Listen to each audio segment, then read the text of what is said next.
Now that you have passed your GED or HISET exam and have earned your high school credential, congratulations, that is an enormous accomplishment. It is now time for you to focus on advancing your future. And a good way to begin is to build your resume.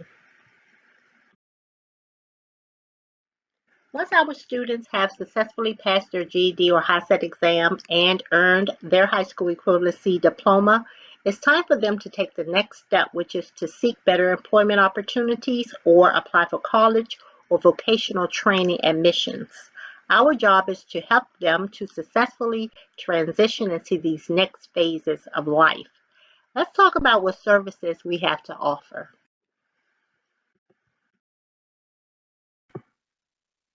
There are a number of services that we offer to our students who have successfully passed their GED or HiSET exam and have successfully earned their high school credential.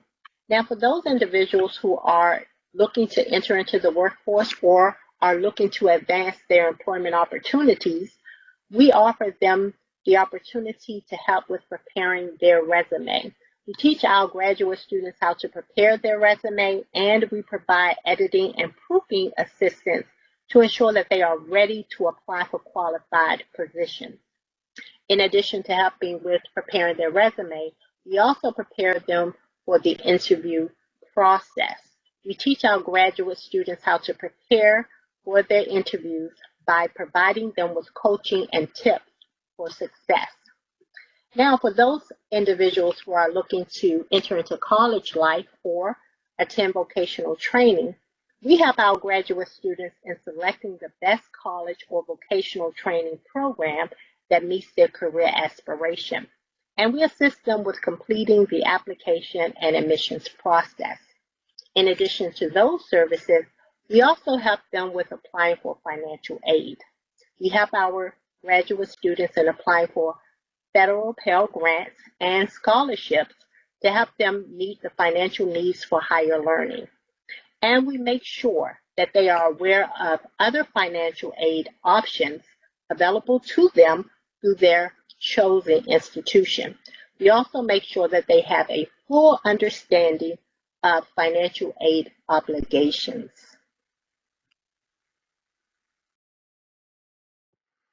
In this presentation, we will be discussing part one of Build Your Resume, which will consist of constructing your cover letter. One, what does your resume say about you? Two, what should you include in a cover letter? And three, how to properly format your cover letter. Now, due to the length of this entire discussion, we actually need to break this presentation up into two parts, part one and part two. Part one will focus on constructing your cover letter, and part two will focus on constructing your resume. We will be releasing part two following part one.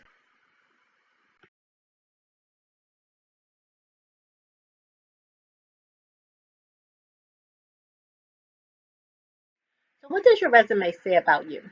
Your resume is a marketing tool to promote your qualifications and skills for a particular job.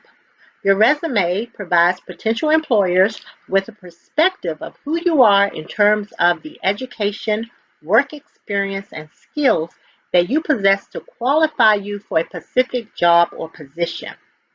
You get to make the first best impression in terms of briefly telling your potential employer what you have to contribute in advancing its vision and mission. So now there are a few things that your cover letter should include. Let's review them. Number one, a letterhead template. Two, a date. Three, the recipient contact. Four, opening salutation.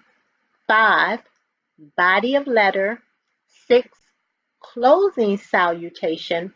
And seven, your signature.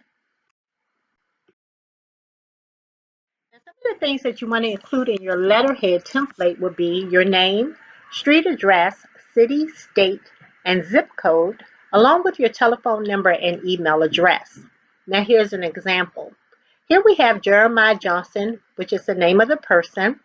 The street address is 111 South Boulevard. The city, Jackson, state, Tennessee, zip code 38301, phone number 731-888-2224, and email address jj111@gmail.com. So now you want to be mindful of your date format. Your date format should be month, day, and year. Now here's an example. November 3rd, 2019. So now you want to make sure that you also include your recipient's contact information in your cover letter.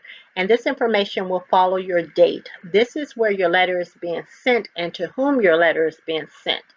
Your letter will address the person and/or department who posted the job or position. And this information will include the person's title, Dr., Mr., Miss, first and last name, their job title or position title, the name of the organization, the street, city, state, and zip code. So now here's an example. Here we have Dr. Michael Richmond, Director of Operations, his title, Moorfield Incorporation, the name of the organization, and the address, which is 2230 Elkton Street, Suite 200, Baltimore, Maryland, 21202, which is the zip code. So now it's time to start your letter, and you will need an opening salutation. So you want to be sure to acknowledge or greet the recipient of your letter, and you will start by saying, Dear Mr., Mrs., or Doctor. Now here's an example. Dear Dr. Michael Richmond. Now it's time to start the body of your paragraph, and this information will include an opening paragraph, the heart of the letter, and a closing paragraph. And we're going to look more in depth at each one of these components. In your opening paragraph, which should be between 3 to 4 sentences only, you will need to introduce yourself, explain the purpose of your letter, and why you believe that you qualify for the position. So now let's look at the sample here. I am a recent high school graduate. I am applying for the Office Manager 1 position that you have available in your organization. I noticed this listing on your official website. I believe that my proficient to advanced skills in time management, organization, and computer application and utilization meet the minimum qualifications for the position. Now that it's time for you to construct the heart of your letter, which should include anywhere between 5 to 6 sentences, and these sentences should outline an explanation of how your education, work experience, and skills meet the job's minimum requirements, and a description of any knowledge and/or experience that you have in regards to the preferred qualifications. So now here's an example. In December 2019, I earned my high school equivalency diploma by successfully passing my state's General Educational Development exam, which I passed by demonstrating college readiness. While pursuing my education credential, I was also motivated to take advantage of the program's computer application courses, which I earned a certificate of completion, demonstrating advanced to proficient skills in computer applications such as Word Doc, Excel, PowerPoint, and Office Outlook. Along with these skills, I am also quite knowledgeable of utilizing various internet browsers such as Internet Explorer, Chrome, Firefox, and Safari to conduct online research, which you listed as a primary preference for this position.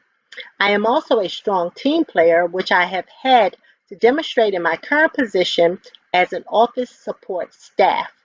Furthermore, I have strong communication skills, both written and orally, which is also a strong preference for this position. Now that you have completed the heart of your letter, it is now time to close out your letter. In your closing paragraph, which should be between 3 to 4 sentences, you want to make sure that you briefly re-emphasize your qualifications for the position, indicate which materials you have enclosed for review, such as your resume, transcript, and certificate, and then thank your reader. Be sure to thank your reader. Now let's look at a sample here. I am confident that my skills and experience would prove beneficial to your organization and would welcome an opportunity to discuss my qualifications with you in person. I have enclosed my resume, transcript, and certificate for your review. You may contact me by phone at 731-888-2224 or email at jjj111@gmail.com. Thank you in advance for your time, attention, and consideration. Now, the only thing that's left to wrap up your letter is to include your closing salutation, your signature, and enclosures. Then your enclosures are your documents that you want to submit with your cover letter, such as your resume, your transcript, or certificate. Now, for your closing salutation, here we have an example. Sincerely, best regards is another one. And your signature. So you'll just sign it, Jeremiah Johnson. And then lastly, put the word enclosures to indicate to your reader that other materials are also enclosed.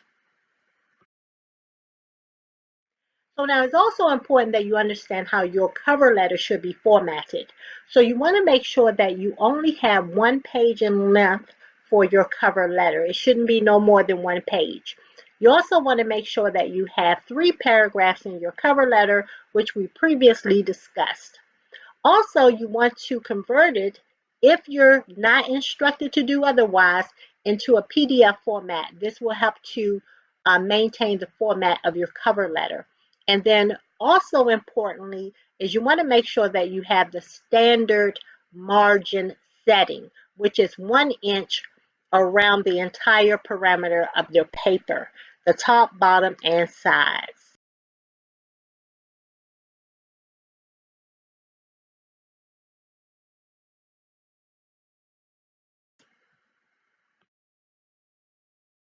So now part 2 of this presentation will focus on resume building, and you definitely do not want to miss part 2.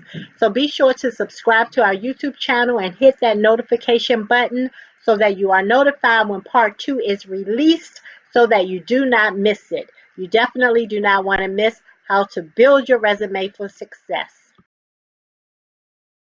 If you are interested in accessing our services to get guidance on professionally constructing your cover letter and resume, we provide you with feedback on what you need to do to improve your cover letter and resume, and then you make the corrections. To access our services, visit our website at www.yourpathforadultlearners.com/appointments.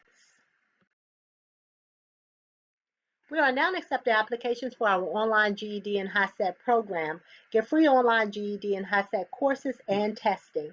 When you pass, we pay. You get 24/7 access to all courses and materials, free courses, free materials, free tutoring, free testing, access to tons of supplemental and study materials, and lots of support. We hold you accountable until you learn to hold yourself accountable. To get started, visit our website at www.yourpathforadultlearners.com/enrollment-form.